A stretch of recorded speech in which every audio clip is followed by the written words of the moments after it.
2-3 सालों की मेहनत के बाद अबू धाबी में इंजीनियर और आर्किटेक्ट एक ऐसी बिल्डिंग का स्ट्रक्चर बना चुके थे जो किसी भी तरह मुमकिन नहीं था। यह कैपिटल गेट का स्ट्रक्चर था जिसको अबू धाबी के खलीफा अल निहायत की फरमाइश पर बनाया गया था। इस बिल्डिंग का लाखों टन वजन सिर्फ एक तरफ झुका हुआ था। इसी वजह से इंजीनियर को डर था अगर कैलकुलेशन से अधिक वजन बढ़ाया गया तो बिल्डिंग का स्ट्रक्चर एक ही पल में ढेर हो सकता है, क्योंकि कैपिटल गेट का डिजाइन एक ऐसा डिजाइन था जो फिजिक्स के लॉस को तोड़ने के बिल्कुल करीब था। जब बिल्डिंग बनकर तैयार होने के करीब थी तब अबू धाबी के खलीफा की तरफ से इंजीनियर टीम को आदेश आया जिसमें उनका कहना था कि उनको इस बिल्डिंग के टॉप पर एक हेलीपैड चाहिए। यह मैसेज इंजीनियर टीम के ऊपर एक पहाड़ बनकर गिरा, क्योंकि बिल्डिंग का लोड पहले से अपनी एक्स्ट्रा लिमिट पर था और न ही हेलीपैड के लिए यहाँ जगह छोड़ी गई थी। न ही बिल्डिंग का डिजाइन इस चीज को परमिशन दे रहा था और न ही इंजीनियर में शेख को मना करने की हिम्मत थी। अब सिर्फ एक ही सोल्यूशन बचा था कि किसी भी तरह हेलीपैड को मुमकिन बनाया जाए। आखिर कैसे इस बिल्डिंग को 18 डिग्री सेल्सियस पर ट्वीट किया गया और कैसे लाखों टन वजनी झुकाव को गिरने से बचाया गया, आइए जानने की कोशिश करते हैं आज की इस वीडियो में। दोस्तों, वीडियो में आगे बढ़ने से पहले मेरी आपसे एक रिक्वेस्ट है, आपको वीडियो को लाइक और चैनल को सब्सक्राइब जरूर कर लेना। Engineers and architects in Abu Dhabi had built the structure of a building that seemed impossible. This was the structure of the Capital Gate building, created upon the special request of Khalifa bin Zayed Al Nahyan of Abu Dhabi. आखिर Abu Dhabi के शेख को क्या जरूरत थी इतनी खतरनाक building बनाने की? असल में दुनिया भर में एक के बाद एक यूनिक स्ट्रक्चर बनाने की रेस चल रही थी। इसमें जीतेगा वही जो सबसे अलग स्ट्रक्चर बनाएगा। इस रेस में हिस्सा लेने के लिए और दुनिया भर से टूरिज्म अट्रैक्ट करने के लिए सन 2007 में अबू धाबी के खलीफा बिन जायद अल निहायत भी मैदान में उतर गए। उनका टारगेट ऊंची बिल्डिंग बनाने का नहीं था, बल्कि उनको एक ऐसी बिल्डिंग बनानी थी जिसका डिजाइन देखने के लिए लोग दुनिया भर से आए। इसी टारगेट को पूरा करने के लिए खलीफा ने अपने कजन शेख सुल्तान को ऐसी बिल्डिंग बनाने का काम सौंपा। शेख सुल्तान ने लंदन की टॉप आर्किटेक्ट फर्म RMGM से कॉन्टेक्ट किया। आर्किटेक्ट नील वेन डेविन ने दिन रात करके एक ऐसा डिजाइन बनाया जिसको समुद्र की लहर दी गई और जिसका बॉटम रेत के टीले जैसा था। ये डिजाइन शेख सुल्तान को पसंद तो बहुत आया, लेकिन इसमें एक प्रॉब्लम थी। कैपिटल गेट को रियलिटी बनाने के लिए एक्स्ट्रा ऑर्डिनरी इंजीनियर चाहिए थी, क्योंकि डिजाइन के हिसाब से बिल्डिंग का टॉप उसके बॉटम से पूरे 108 फीट हटा हुआ था। अब इंजीनियर को एक ऐसी फाउंडेशन तैयार करनी थी जो लाखों टन वजन झुकाव को आराम से झेल सके। कैपिटल गेट की फाउंडेशन में 400 कंक्रीट पाइल्स इस्तेमाल करने का फैसला किया गया, यानी इस बिल्डिंग का सारा लोड लोहे के मोटे मोटे पाइप्स और उसके अंदर भरे कंक्रीट पर डाला जाना था।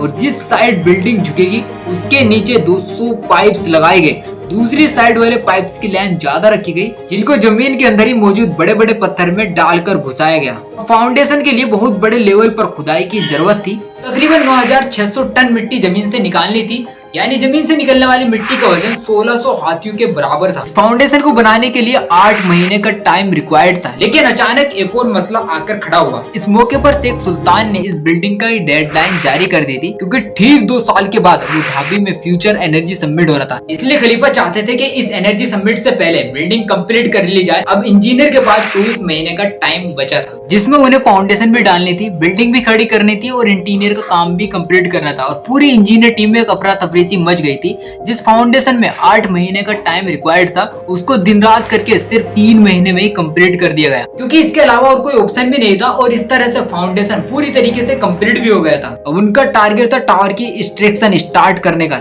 लेकिन यहाँ उनको एक और चैलेंज का सामना करना पड़ा। नॉर्मल स्काई स्क्रैपर एक सॉलिड कोर के बने होते हैं जो बिल्कुल ऊपर तक जाते हैं, लेकिन कैपिटल गेट के केस में अगर ऐसी कोर बनाई गई तो झुकाव की वजह से कोर एक तरफ को मुड़ भी सकती है, जिसका अंजाम बहुत खौफनाक होगा। इस मसले से निपटने के लिए इंजीनियर ने यह फैसला किया कि कैपिटल गेट का कोर सीधा नहीं बल्कि कर्व बनाया जाए। इस खास किस्म की कोर को कंप्लीट करने के बाद बिल्डिंग का बाकी हिस्सा उसके अर्ध गिर्द फिट किया जाए। लेकिन अब यहाँ एक और मसले ने जन्म ले लिया था। अबू धाबी की कड़कती गर्मी में दिन के टाइम पर टेम्परेचर 50 डिग्री सेंटीग्रेड तक पहुंच जाता है। अगर कंक्रीट को इस गर्मी में डाला गया तो वक्त से पहले ये सूख हो जाएगी, जिसकी वजह से कोर में क्रैक आने का खतरा है। अब इंजीनियर टीम को एक ऐसा सोल्यूशन सोचना था जो कंक्रीट डालते ही खुश्क ना हो। आखिरकार ये सोचा गया कि कंक्रीट डालते वक्त जो पानी डाला जाएगा वह नॉर्मल टेम्परेचर का नहीं बल्कि ठंडा पानी होगा।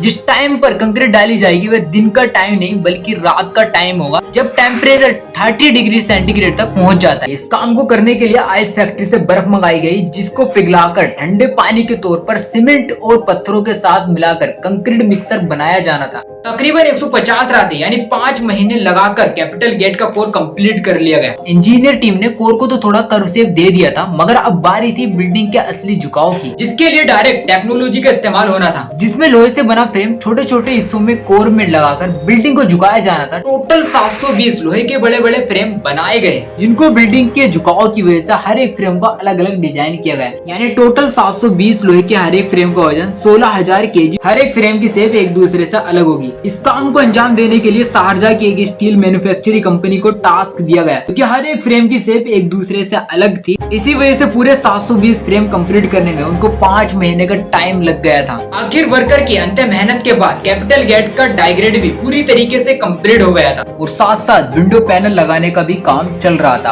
अब बिल्डिंग में छोटे मोटे काम बाकी बचे थे, जो शेख सुल्तान की डेडलाइन से पहले ही कंप्लीट हो जाने थे। बिल्डिंग अब बिल्कुल कंप्लीट होने के करीब थी कि अचानक अबू धाबी के खलीफा के ऑफिस से एक मैसेज आया, जिसमें उन्होंने कैपिटल गेट के टॉप पर एक हेलीपैड बनाने की फरमाइश की। यह मैसेज इंजीनियर टीम के ऊपर एक पहाड़ बनकर गिरा, क्योंकि फाउंडेशन से लेकर डायग्रेड तक सब कुछ कंप्लीट हो चुका था और कैपिटल गेट का सारा लोड पहले से ही कैलकुलेशन था। यानी डिजाइन बनाते टाइम हेलीपैड और हेलीकॉप्टर का वजन शामिल नहीं किया गया था। यह मसला कैपिटल गेट की स्ट्रक्चर के दौरान खड़ा होने वाला सबसे बड़ा मसला साबित हुआ। अब फिनिशिंग का काम रोककर एक बार फिर से सारी स्ट्रक्चरल कैलकुलेशन दोबारा की गई और कैलकुलेशन के बाद यह नतीजा निकाला गया कि स्ट्रक्चर हेलीपैड का वजन तो बर्दाश्त कर लेगा, लेकिन स्ट्रक्चर का डिजाइन कुछ ऐसा है कि तेज हवा के मौसम में हेलीकॉप्टर बिल्डिंग पर लैंडिंग के दौरान क्रैश भी कर सकता है। लेकिन अब किसी भी सूरत में हेलीपैड बनाना था, क्योंकि ये शेख की फरमाइश थी। इसी मकसद के लिए लंदन में कैपिटल गेट के मॉडल को विंड टनल टेस्ट किया गया, जिसमें यह बात साबित हो गई कि तेज हवा में बिल्डिंग पर हेलीकॉप्टर की लैंडिंग खतरे से खाली नहीं होगी।